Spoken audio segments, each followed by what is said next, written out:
Hello and welcome to Moment of Truth on Labour Social. I'm Graham Hughes. Tonight I want to share with you a clip from this week's COVID inquiry. I'll warn you now, it's not an easy watch, especially if you lost someone you loved during the pandemic.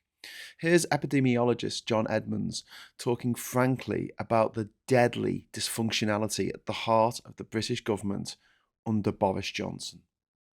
And of course, our surveillance, as you just described, was so much better. So we did know what was happening. I think, so we had all the information, we knew how to do it. That was what that report on the 21st was all about. So we could have avoided much of the autumn wave. We wouldn't have avoided everything, but we could have reduced the incidence. And if we'd have then put the longer term measures in place, we could have kept it low. Over the autumn, cases would have happened. Some people would, unfortunately, have been hospitalised and died. It would have happened. But as it was, we let it go. And, and so when we did eventually, as I'd explained on the 20th with the Prime Minister, I said the decision isn't to lock down or not. The decision is either you do it now and get on top of this epidemic and control the epidemic, or you let it control you. And it will force you into a lockdown at a later date when you'll have to lock down harder and longer, and many people will die as a consequence. And unfortunately, that is what happened. Over that autumn, from around 20 to 25,000 people died. And there is, some would have done, but there's no reason for that number of people to have died at all. And then we entered the winter phase with our hospitals full. NHS staff having been under stress for months, as opposed to having, they could have been doing routine stuff that autumn and clearing the backlog and that was not the case. And then we got hit by the alpha wave, and so on top of all of this pressure, we then had this new virus that was, it took a little while, a couple of weeks to work out, but it was significantly more transmissible. Even worse, though we didn't know this until January, it was also more pathogenic.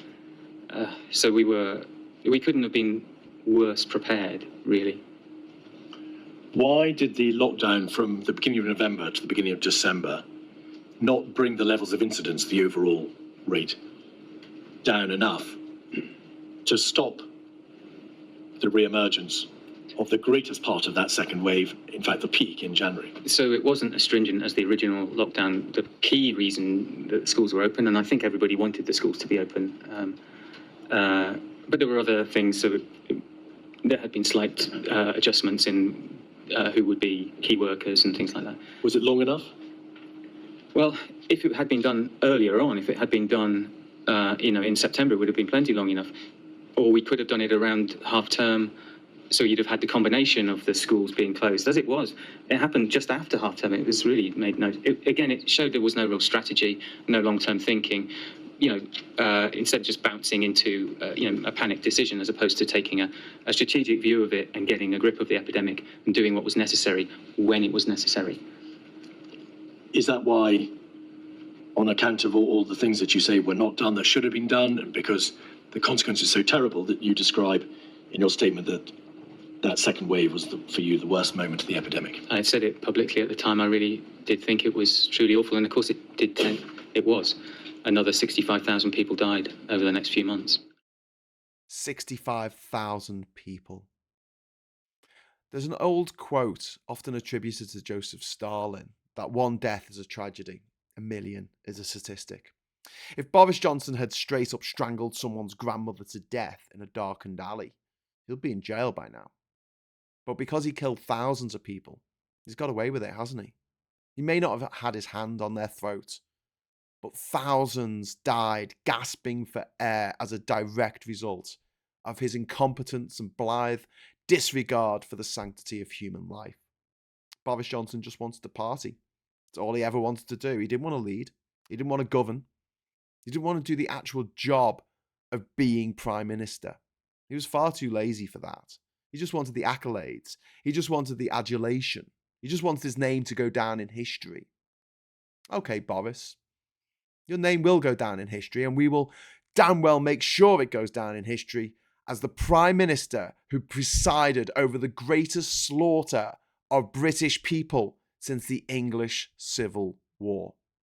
John Edmonds lays it all out in that clip. There was no proper lockdown, no real strategy, no long-term thinking. All Boris Johnson wanted to do was have parties, get drunk, and screw his mistress.